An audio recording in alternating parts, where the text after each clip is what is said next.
গুরুত্ব সহকারে আল্লাহ তাআলার হকের প্রতি যত্নশীল হওয়া লাগবে। ঠিক তেমনিভাবে সমান গুরুত্ব দিয়ে বা কোনো কোনো জায়গাতে আরও বেশি গুরুত্ব দিয়ে বান্দার হকের প্রতি যত্নশীল হওয়া লাগবে। আল্লাহর হকের প্রতি অযত্নশীল হলে যেভাবে আল্লাহ অসন্তুষ্ট হন, বান্দার হকের প্রতি অযত্নশীল হলেও আল্লাহ তাআলা অসন্তুষ্ট হন। বরং কোনো কোনো ক্ষেত্রে বান্দার হক নষ্ট করার কারণে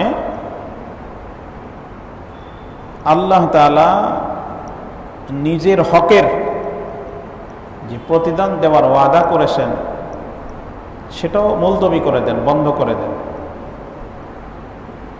বুখারী শরীফের ওই হাদিস শুনাইছি আপনাদেরকে গত সপ্তাহে, যে রাসূলুল্লাহ সাল্লাল্লাহু আলাইহি ওয়াসাল্লামকে জিজ্ঞেস করা হয়েছিল এক মহিলা সম্বন্ধে, যে মহিলা রোজা নামাজ সহ আল্লাহ তাআলার হকের প্রতি খুব যত্নশীল, কিন্তু তার দুর্বলতা ছিল সে প্রতিবেশীকে কষ্ট দিত। তো প্রতিবেশীকে কষ্ট দিলে বান্দার হক নষ্ট হয়, রোজা নামাজ পড়লে আল্লাহর হক আদায় হয়। তো এই মহিলা আল্লাহর হক আদায়ে যত্নশীল ছিল, বান্দার হক আদায়ের প্রতি সে অযত্নশীল ছিল।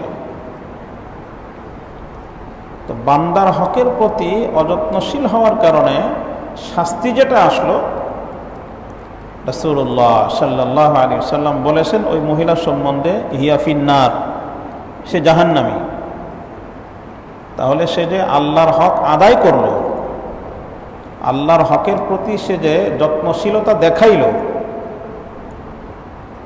আল্লাহর হকের প্রতি তার এই যত্নশীলতা তাকে জাহান্নাম থেকে বাঁচায় নাই, জান্নাতে নেয় নাই। বরং বান্দার হক সে কেন নষ্ট করেছে, এ কারণে আল্লাহ রাব্বুল আলামিন তার উপরে এত অসন্তুষ্ট যে আল্লাহর হক যেটা সে আদায় করেছে আল্লাহ তাআলা সেটাকেও বাতিল করে দিয়েছে। গত সপ্তাহে এটাও বলেছিলাম, বান্দা মানে শুধু মানুষ না, বান্দা মানে মাখলুক, আল্লাহর সৃষ্টি। আল্লাহর সকল সৃষ্টির হকের ব্যাপারে, তাদের পাওনার ব্যাপারে যত্নশীল থাকা। এমনকি আপনি যদি ঘরে অ্যাকোরিয়াম রাখেন, অ্যাকোরিয়ামে মাছ পালেন, পাখির খাঁচা রাখেন, সেই খাঁচার মধ্যে পাখি পোষেন,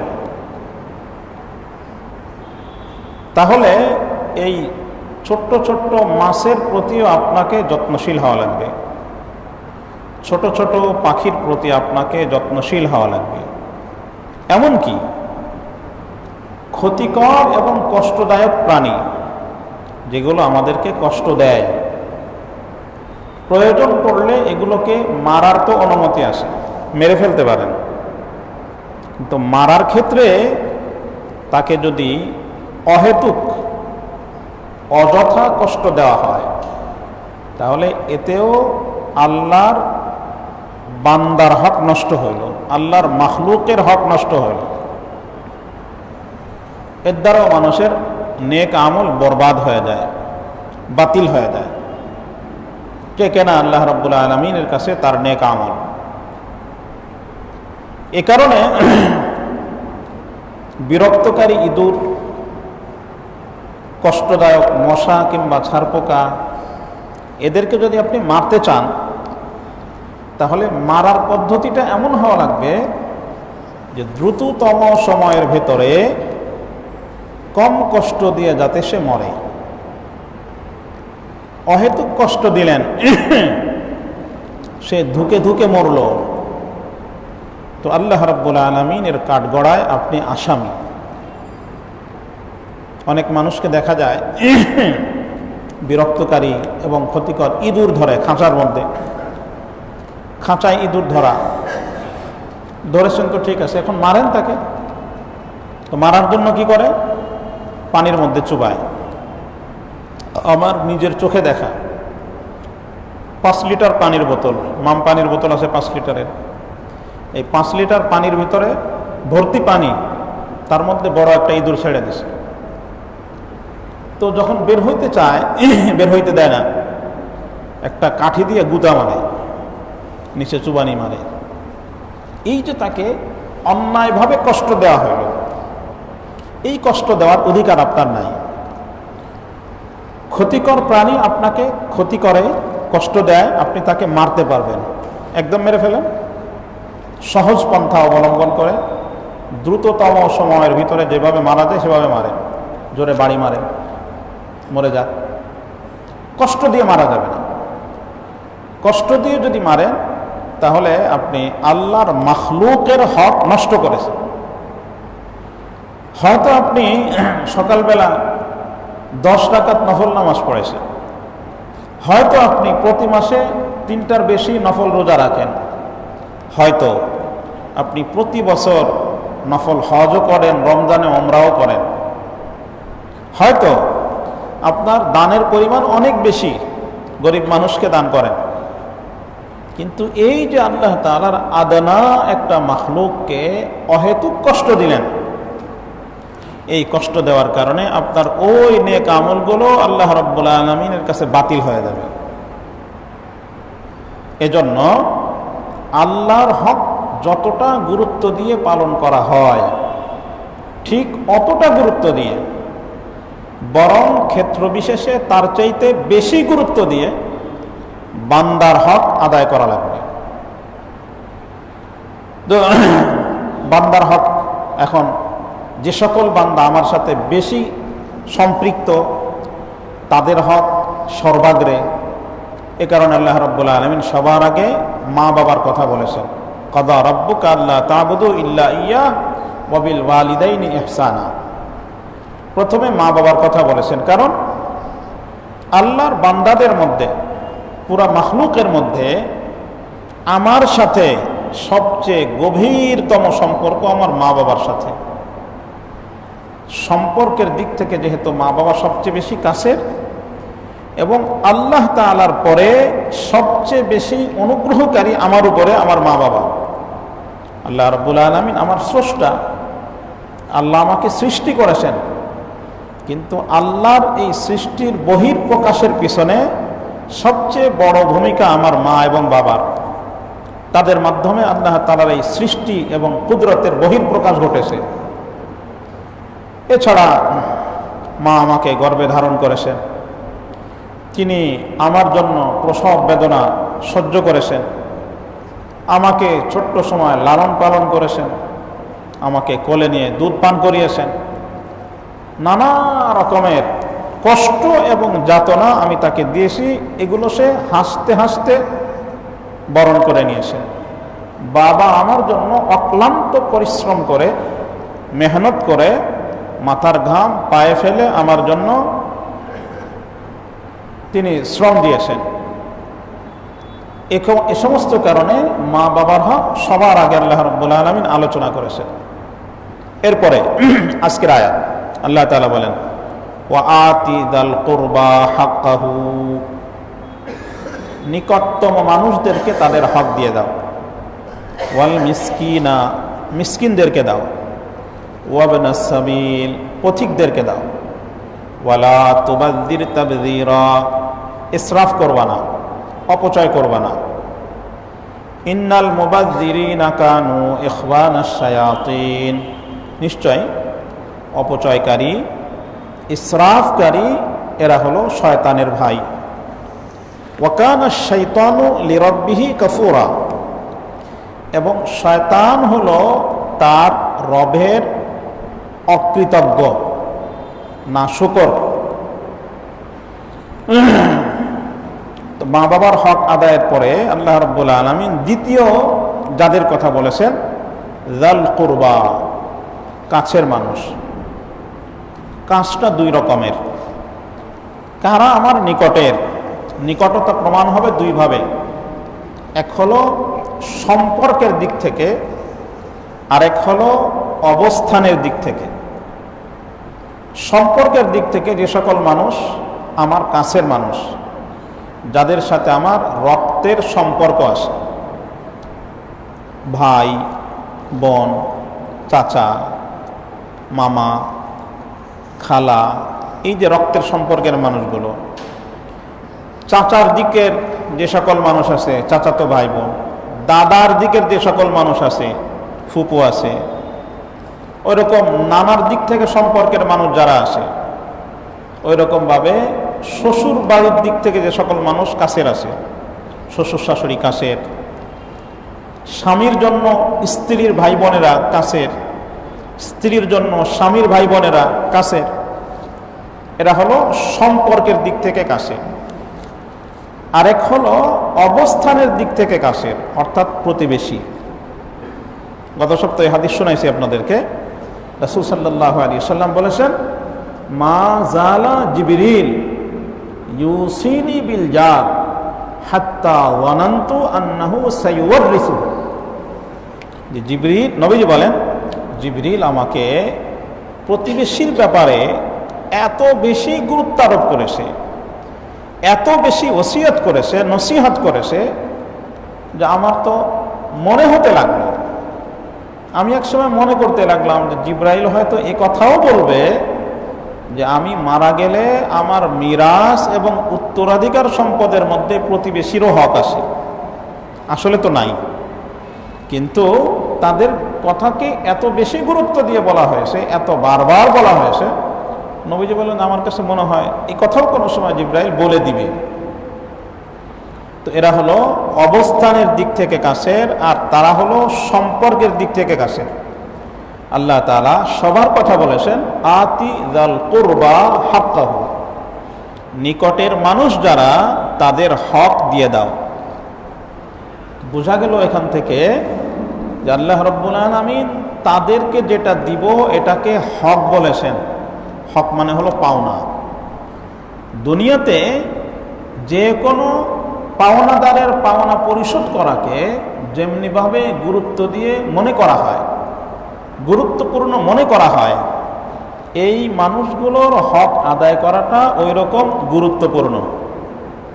আপনি দোকান থেকে বাকি খেয়েছেন, তো দোকানদার আপনার কাছে পায়, আপনি এই পাওনাদারের পাওনা পরিশোধ করতে বাধ্য।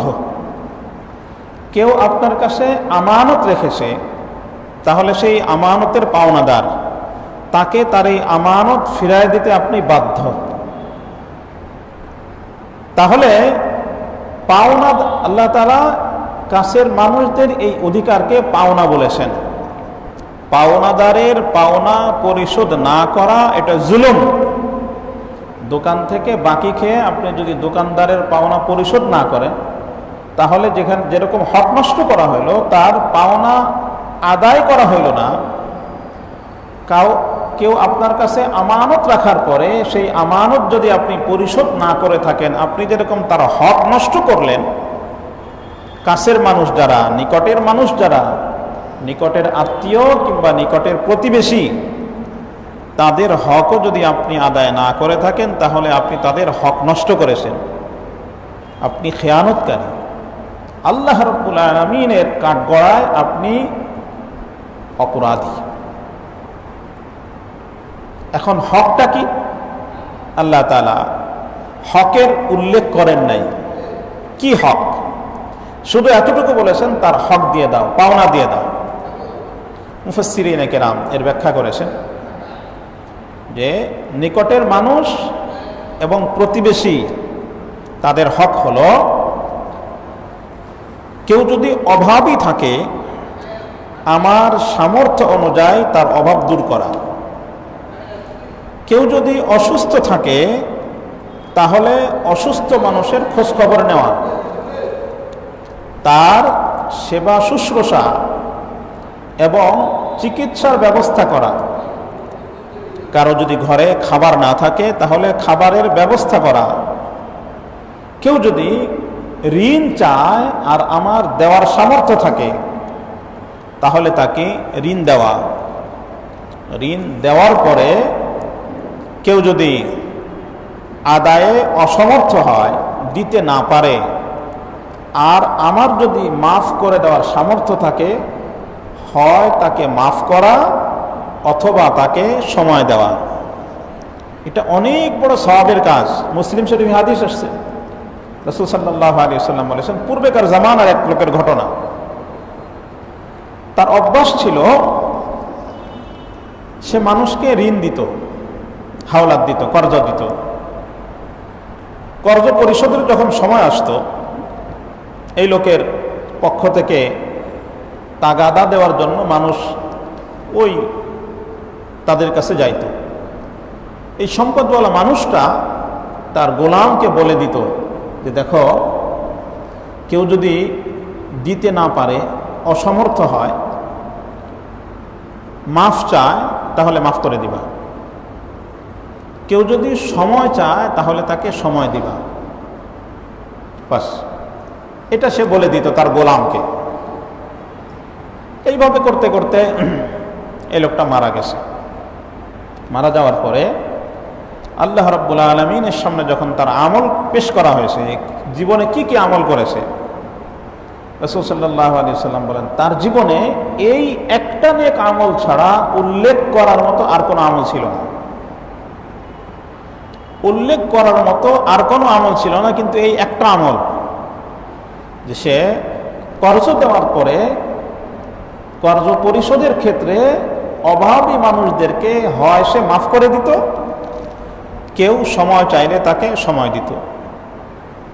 এই আমলটা যখন আল্লাহ রাব্বুল আলামিনের সামনে পেশ করা হয়েছে, যে এছাড়া তার উল্লেখ করার মতো আর কোনো আমল নাই, তো আল্লাহ রাব্বুল আলামিন ফেরেশতাদেরকে বললেন যে এই লোকটা আমার বান্দাদের সঙ্গে সহজ আচরণ করেছে, আমিও হকদার যে আমি আমার এই বান্দার সাথে সহজ আচরণ করব।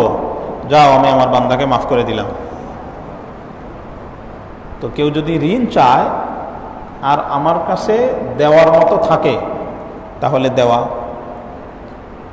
না থাকলে না দিলে অসুবিধা নেই, কিন্তু আমার কাছে থাকলে দেওয়া। কেউ যদি সময় চায়, তাকে সময় দেওয়া। কেউ যদি ক্ষমা চায় যে আমার দেওয়ার সামর্থ্য নাই, আর আমার যদি ক্ষমা করার মতো সামর্থ্য থাকে, তাহলে ক্ষমা করে দেওয়া। হ্যাঁ, যদি এরকম হয় ঋণের পরিমাণটা অনেক বড়, অথবা আমিও একজন অভাবী মানুষ, আমিও খুব সচ্ছল না যে তাকে মাফ করে দিব, তাহলে আমি তার কাছ থেকে ফেরত নিতেই পারি, যেহেতু আমি তাকে ঋণ দিয়েছি, নিতে পারি। কিন্তু যদি সামর্থ্য থাকে, তাহলে হয় মাফ করে দেওয়া অথবা তাকে সময় দেওয়া। এগুলি সব হলো নিকটের মানুষ, আত্মীয় এবং প্রতিবেশী মানুষদের হক। আরো হক আছে, যেমন এক হাদিস, বুখারীতে হাদিস আসছে, রাসূল সাল্লাল্লাহু আলাইহি ওয়াসাল্লাম সাহাবীদেরকে বললেন যে তোমরা রাস্তায় বসবা না, রাস্তায় বসবা না। তো আমাদের যেরকম এখন গ্রামের বাড়িতে তো একদম পুরোপুরি কাচারি ঘরই থাকে, শহরের বাড়িতেও আমরা মেহমান বসানোর জন্য গেস্ট রুম রাখি, কেউ আসলে তাদেরকে বসতে দেয়, গল্প সল্প করতে পারে। সাহাবায়ে কেরামের যুগে এতটা সচ্ছলতা তাদের ছিল না, কোনো রকম রাতের বেলা ঘরে ঢুকে শোয়া যায় এমন ব্যবস্থা থাকতো। কথাবার্তা বলার মতো, গল্প করার মতো, বসার মতো কোনো জায়গা তাদের ছিল না। তো সাহাবায়ে কেরাম বললেন, ইয়া রাসূলুল্লাহ, রাস্তায় বসা ছাড়া তো আমাদের আর কোনো গতি নাই, রাস্তায় তো আমাদের জায়গা, বসতেই হয়। তো নবীজি বললেন, যদি তোমাদের রাস্তায় বসতেই হয়, তাহলে রাস্তার হক আদায় করো। সাহাবায়ে কেরাম বললেন, রাস্তার কি হক? নবীজি বললেন, রাস্তার হক হলো কোনো আগন্তুক যদি আসে তাকে সালাম দাও, রাস্তা বন্ধ করে বসবা না। রাস্তা হলো চলাচলের, রাস্তা বন্ধ করে বসবা না, এমনভাবে বসো যে তোমার বসাও হয়, চলাচলকারীদের চলাচলও বিঘ্নিত না হয়। দ্বিতীয়ত, কাউকে যদি নেক কাজ করতে দেখো তাহলে তাকে উৎসাহ দাও, কাউকে যদি মন্দ কাজ করতে দেখো তাহলে তাকে নিষেধ করো, যেটাকে কোরআনের ভাষায় আমর বিল মারুফ এবং নাহি আনিল মুনকার বলে। আমর বিল মারুফ এবং নাহি আনিল মুনকার, সৎ কাজে মানুষকে সহযোগিতা করা, অন্যায় কাজে বাধা দেওয়া, এটাও হক। নবীজি আরো বলেছেন যে কোনো মানুষ যদি রাস্তা খুঁজে না পায় তাহলে তাকে রাস্তার সন্ধান দিয়ে দাও।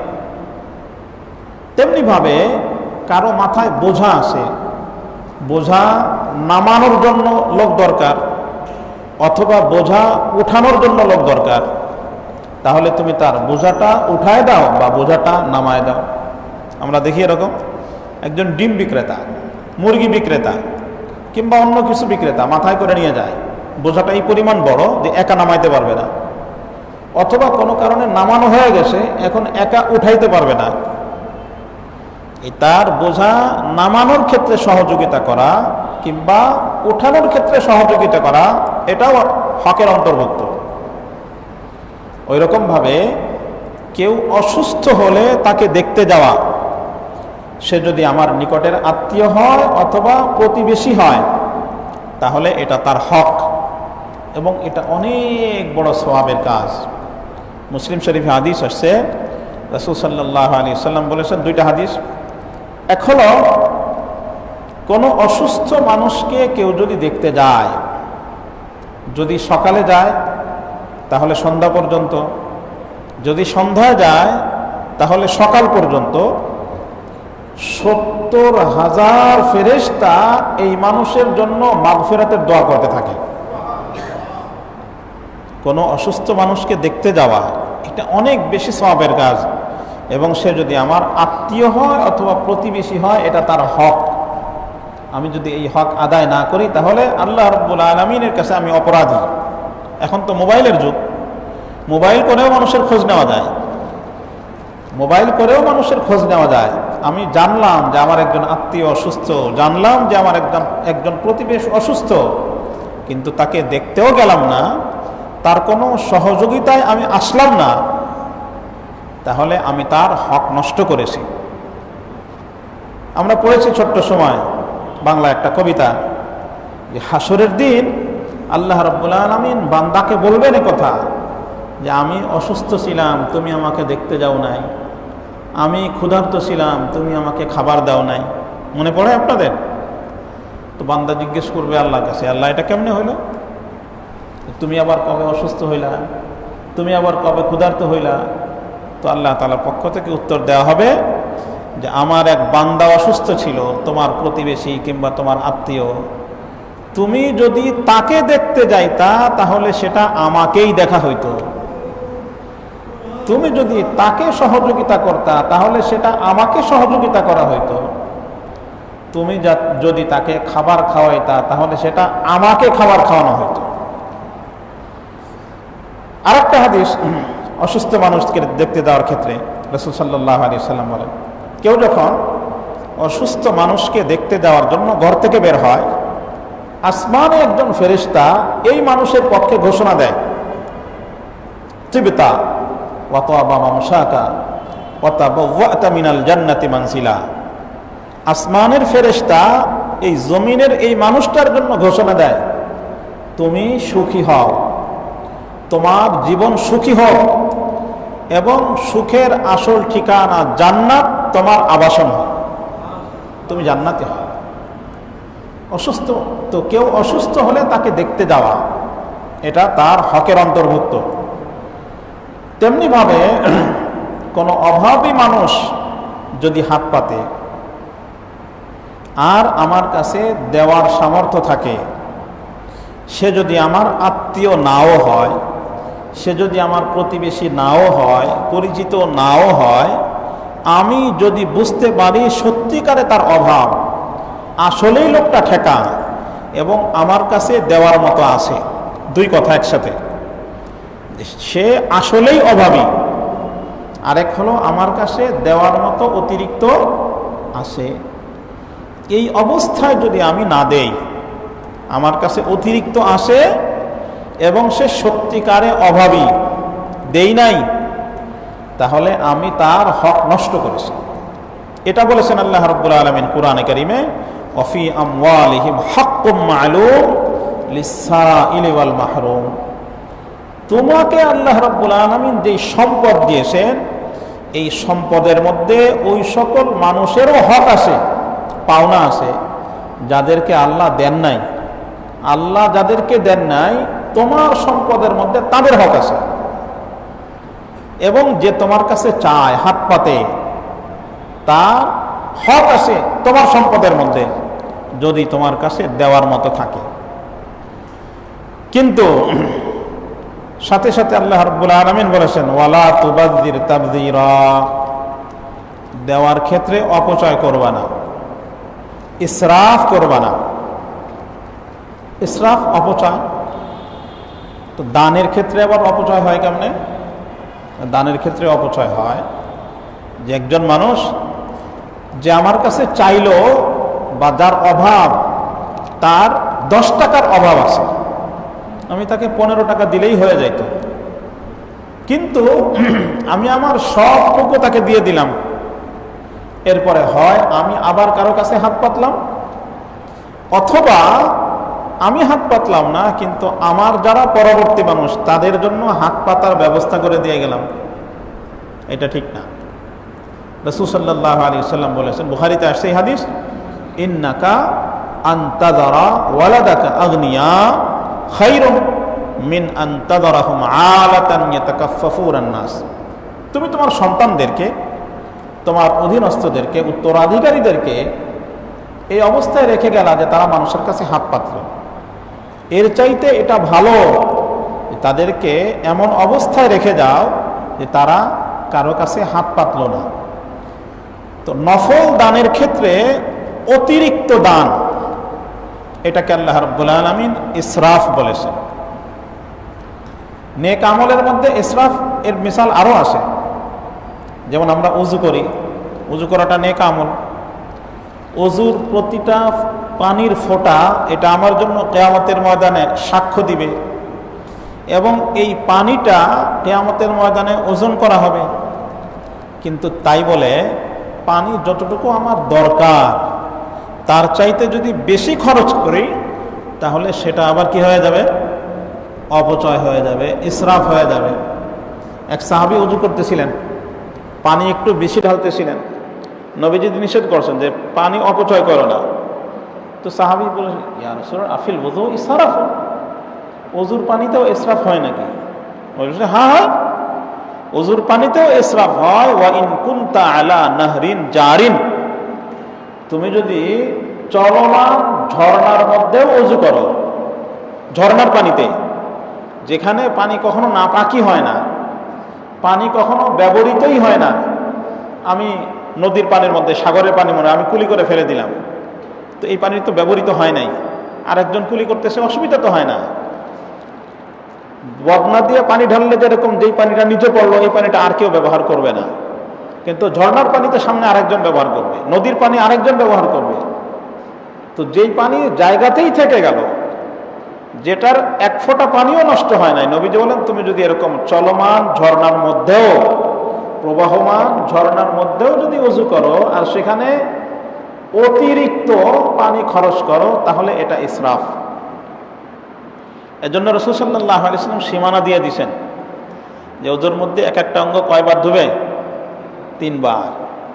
3 বারের বেশি কারো যদি না ভিজে সেটা ভিন্ন কথা, না ভিজলে তো ভিজাবে, কিন্তু 3 বার ধুইতে ধুইতে ভিজে যায়, ভেজা নিশ্চিত হয়ে গেছে, আবার 3 বারও হয়ে গেছে, এখন কেউ যদি 4র্থবার পানি দেয় তাহলে এটা ইসরাফ হবে, এটা তার জন্য গুনাহ। তো নেক আমলের মধ্যেও আল্লাহ রাব্বুল আলামিন ইসরাফ করতে নিষেধ করেছেন। নামাজের ক্ষেত্রেও, রোজার ক্ষেত্রেও, কোরআন কারীমের তিলাওয়াতের ক্ষেত্রেও, দানের ক্ষেত্রেও এই পরিমাণ নামাজ পড়বে না যে নামাজ পড়তে পড়তে কাহিল হয়ে গেল। এই পরিমাণ রোজা রাখবে না যে রোজা রাখতে রাখতে অসুস্থ হয়ে গেল। এই পরিমাণ দান করবে না যে দান করতে করতে একটা সময় নিজের কাছে আফসোস লাগলো যে আরে কি জন্য এত টাকা দান করলাম। এগুলো সব ইসরাফের অন্তর্ভুক্ত। বুখারীতে এক হাদিস আসছে, আব্দুল্লাহ ইবনে আমর ইবনে আল-আস রাদিয়াল্লাহু তাআলা আনহু আল্লাহ রাসূল সাল্লাল্লাহু আলাইহি সাল্লামের খুব কাছের মানুষ, বিবাহ করেছেন। বিবাহের পরে রাতের বেলা স্ত্রীর কাছে যান না, নফল নামাজ পড়েন। দিনের বেলা স্ত্রীর কাছে যাওয়ার সময় পান না, রোজা রাখেন। তো শ্বশুর, মেয়ের মহিলার শ্বশুর, ছেলের বাবা, তিনি বিষয়টা আঁচ করতে পারছেন। নতুন বউ তেমন কোনো ভালো কাপড়ে থাকে না, ময়লা টয়লা কাপড় নিয়ে পড়ে থাকে। তো শ্বশুর পুত্রবধূকে জিজ্ঞেস করছেন, কি ব্যাপার, তুমি নতুন বউ, ভালো কাপড় চোপড় পরে থাকবা, তা না কেন? তো পুত্রবধূ খুব সুন্দর করে উত্তর দিয়েছে যে আপনার ছেলে তো মাশাআল্লাহ অনেক ভালো মানুষ, বুজুর্গ মানুষ, রাতভর নামাজ পড়ে দিনভর রোজা রাখে। ইঙ্গিতে বুঝাই দিয়েছে আমারই দিয়ে তো তার কোনো দরকার নেই, সে তো রোজা নামাজ নিয়েই ব্যস্ত। তো বাবা গিয়ে রাসূল সাল্লাল্লাহু আলাইহি ওয়াসাল্লামের কাছে বলেছেন, ইয়া রাসূলুল্লাহ, আব্দুল্লাহ আমার ছেলে, আপনার সাহাবী, সেরকম রাতভর নামাজ পড়ে দিনভর রোজা রাখে। রাসূল সাল্লাল্লাহু আলাইহি ওয়াসাল্লাম তাকে ডাকাইলেন, ডাকায় জিজ্ঞেস করলেন, শুনলাম তুমি নাকি এরকম করো। জি ইয়া রাসূলুল্লাহ। নবীজি তখন বলেছেন যে সময় মতো ঘুমাইবা, ঠিকঠাক মতো খানা খাইবা, রোজা রাখতে চাইলে মাসে সর্বোচ্চ 3টা রোজা রাখবা, নামাজ পড়তে চাইলে রাতের শুরু অংশে অথবা শেষাংশে কিছু সময় নামাজ পড়বা, সারা রাত জাগ্রত থাকবা না। এরপরে বলেছেন, ইন্না লিজাসাদিকা আলাইকা হাক্কান ওয়ালি জাউরিকা আলাইকা হাক্কান ওয়ালি জাউজাতিকা আলাইকা হাক্কান ওয়ালি আইনিকা আলাইকা হাক্কান। তোমার চোখের হক আছে, আল্লাহ তোমাকে চোখ দিয়েছেন, চোখে আরাম চাই, ঘুম চাই। তুমি যদি এই চোখের হকটা না দাও তাহলে তুমি চোখের হক নষ্ট করলা। তোমার এই শরীর দিয়েছেন আল্লাহ তাআলা, এই শরীরের একটা চাহিদা আছে, তুমি যদি এই শরীরের চাহিদাটা পূরণ না করো তাহলে তুমি শরীরের চাহিদা নষ্ট করলা, হক নষ্ট করলা। আল্লাহ তাআলা তোমাকে স্ত্রী দিয়েছেন, স্ত্রীর হক আছে, তুমি যদি স্ত্রীর কাছে নাই যাও তাহলে তুমি স্ত্রীর হক নষ্ট করলা। তোমার কাছে যে সকল মেহমান বেড়াইতে আসে তাদেরও হক আছে, তাদেরকে কুশল বিনিময় করবা, খোঁজ খবর নেবা। তুমি যদি দিনভর রোজা রাখো, রাতভর নামাজ পড়ো, তাহলে তাদের কাছে জিজ্ঞেস করারও তো সময় পাইবা না, তাদেরও হক আছে।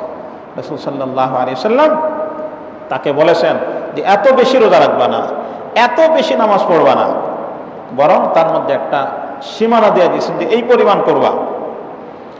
তো ইবাদতের ক্ষেত্রে মানুষ অনেক বেশি করুক, এটা আল্লাহ তাআলা চান না। এ কারণেই দেখেন ফরজ ইবাদতের মধ্যে তো আল্লাহ তাআলা সীমানাই নির্ধারণ করে দিয়েছেন। ফরজ রোজা সারা বছরে 1 মাস, ফরজ নামাজ দিনে 5 বেলা রাকাত আল্লাহর পক্ষ থেকে নির্ধারণ করা। ফজরের নামাজ 2 রাকাতই পড়তে হবে ফরজ, জোহরের নামাজ ফরজ 4 রাকাতই, বেশি না। মাগরিবের নামাজ 3 রাকাতই। কারো যদি মনে হয় আজকে আমার শরীরটা ভালো লাগতেছে, নামাজ পড়ে খুব মজা পাইতেছে, আচ্ছা আজকে মাগরিবের নামাজ 10 রাকাত ফরজ পড়ি, কি বলেন? 10 রাকাত ফরজ পড়লে হবে? হবে না, নামাজই হবে না। ওইরকম যাকাতের ক্ষেত্রে আল্লাহ রাব্বুল আলামিন সীমানা বলেছেন 40 ভাগের 1 ভাগ দাও। তো ফরজ ইবাদতের মধ্যে আল্লাহ তাআলা নিজে সীমানা নির্ধারণ করে দিয়ে ইঙ্গিত করেছেন এই দিকে যে নফল ইবাদতের ক্ষেত্রেও বান্দা এত বেশি যাতে না করে যে একটা সময় সে হাঁপায় গেল। রাসূল সাল্লাল্লাহু আলাইহি ওয়াসাল্লাম বলেছেন যে খায়রুল আমালি মা দিম আলাইহি আহাব্বুল আমালি ইলাল্লাহি আদওয়ামুহা ওয়া ইন কাল্লা। আল্লাহর কাছে পছন্দনীয় আমল হলো তা যা তুমি নিয়মিত করতে পারো, সব সময় করতে পারো, পরিমাণে কম হোক। এজন্য রাসূল সাল্লাল্লাহু আলাইহি ওয়াসাল্লাম মাসে 3টা রোজা রাখতেন। আর ফজিলত বলেছেন কেউ যদি 3টা রোজাও রাখে মাসে, তো আল্লাহ রাব্বুল আলামিন তাকে 3 10 30 পূর্ণ 1 মাসের সওয়াব দান করবেন। তো আল্লাহ বলেন লা তুবাযির তাবযীরা, খরচ তো করবা, মানুষকে দান তো করবা, কিন্তু ইসরাফ করবা না, অপচয় করবা না। অপচয়ের জন্য কোরআনে কারীমে হাদিসে 2 রকমের শব্দ, এখানে যেরকম আসছে তাবযীর, আরেকটা শব্দ আমাদের কাছে পরিচিত, সেটা হলো ইসরাফ। তো মুফাসসিরিনে কেরাম বলেছেন যে ইসরাফ এবং তাবযীরের মধ্যে কোনো পার্থক্য আছে কিনা। কারো কারো মত হলো যে না, কোনো পার্থক্য নাই, ইসরাফও যা তাবযীরও তা, অর্থাৎ সমার্থক, কাছাকাছি শব্দ। সব ভাষাতে এরকম কাছাকাছি শব্দ আসে, সমার্থক শব্দ আসে। তো ইসরাফ এবং তাবযীরের মধ্যে কোনো পার্থক্য নাই, কারো কারো মত। আরেকদল মুফাসসিরিন কিরাম ভাগ করেছেন যে না, ইসরাফ এবং তাবযীরের মধ্যে পার্থক্য আসে। কি সেটা?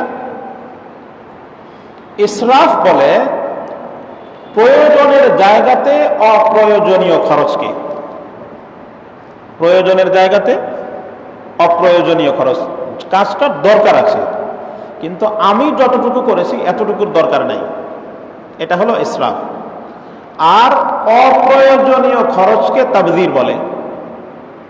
তাহলে যেখানে আমার প্রয়োজন ছিল কিন্তু প্রয়োজনটা এতটুকুতে সারত, আমি এতটুকুতে না সেরে এতখানি করলাম, এটা হলো ইসরাফ। উদাহরণ দিই, বাড়িতে মেহমান আসছে, 2 জন মানুষ। তো 2 জন মানুষ, আমরা ঘরে 2 জন মানুষ, একটা মুরগি রান্না করলে হয়, 1 কেজি গোশত রান্না করলে হয়, 1-2 পদ, সব মিলে 4-5 পদ যদি খায় মানুষ, অল্প অল্প করে খাইলো। কিন্তু সেখানে 2 জন মেহমান, আমরা ঘরে 2-3 জন মানুষ, এই 4 জন মানুষের জন্য যদি 10 কেজি গরুর গোশত কেনা হয়, 4 হালি মুরগি করা হয়, কয়েকটা এরকম 4-5 কেজির মাছ রান্না করা হয়, আস্ত খাসি ভুনা করা হয়, তাহলে প্রয়োজনের জায়গাতে অপ্রয়োজনীয় খরচ করা হয়। দরকার ছিল কিন্তু সেই দরকারটা আমার যতটুকুতে পূরণ হয়তো তার চেয়ে বেশি করা হয়েছে, এটা হলো ইসরাফ। আর তাবযীর হলো এমন খরচ যেখানে কোনো প্রয়োজনই নাই, একেবারে অপ্রয়োজনীয় জায়গাতে খরচ করে বসলো। আরেক ব্যাখ্যা বলেছেন যে গুনাহের জায়গাতে খরচ করাকে তাবযীর বলে, যেখানে খরচ করাটা পাপ সেখানে খরচ করলো। আপনার টাকা আছে তো কি করলেন, এলাকাতে আপনি মানুষের বিনোদনের জন্য একটা কনসার্টের ব্যবস্থা করে দিলেন। আপনার কাছে টাকা আসে তো কনসার্টের ব্যবস্থা করে দিলেন, সেখানে গায়ক গায়িকা আসলো, নায়ক নায়িকা আসলো, তারা গাইলো, নাচলো, মানুষের বিনোদন হইল। আপনি আপনার পকেটের টাকা খরচ করলেন, কিন্তু এই টাকাটা কি ন্যায়সঙ্গত জায়গাতে খরচ হইল নাকি অন্যায় জায়গাতে খরচ হইল? অন্যায় জায়গাতে খরচ হইল। এটা হলো তাবযীর। গুনাহের জায়গাতে খরচ করা, পাপের জায়গাতে খরচ করা। তো আল্লাহ তাআলা দুইটাই নিষেধ করেছেন। কেন? ইন্নাল মুবাযযিরিনা কানু ইখওয়ানাশ শায়াতিন, যারা অপচয়কারী হবে তারা কিয়ামতের ময়দানে শয়তানের ভাই হিসেবে আখ্যায়িত হবে। ওয়া কানা শাইতানু লিরাব্বিহি কাফুরা, আর শয়তান তো আল্লাহর নাফরমান, অকৃতজ্ঞ। তো তুমি যদি শয়তানের ভাই হও তো শয়তান যেভাবে অকৃতজ্ঞ, শয়তান যেভাবে আল্লাহর নাফরমান, কিয়ামতের ময়দানে তুমিও নাফরমানদের কাতারে দাঁড়াইবা। শয়তান কি নাফরমানি করেছিল? আল্লাহ রাব্বুল আলামিন তাকে বিবেক দিয়েছিলেন। বিবেকের যে নিয়ামত, এই নিয়ামতের সে অপব্যবহার করেছিল।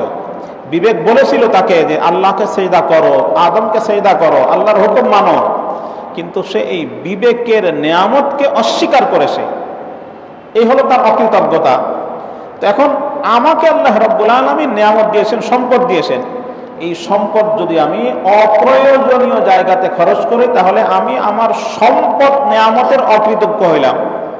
এই অকৃতজ্ঞতার এই জায়গা থেকে আমার সাথে শয়তানের মিল হয়ে গেল, তাহলে আমি শয়তানের ভাই হয়ে গেলাম। আর শয়তানের যে পরিণতি, নাফরমান হওয়ার কারণে আমারও সেই পরিণতি। এজন্য আল্লাহ তাআলা নিষেধ করেছেন যে তুমি অপচয়কারী হইবা না, ইসরাফকারী হইবা না। সময় তো কমে গেছে অনেক।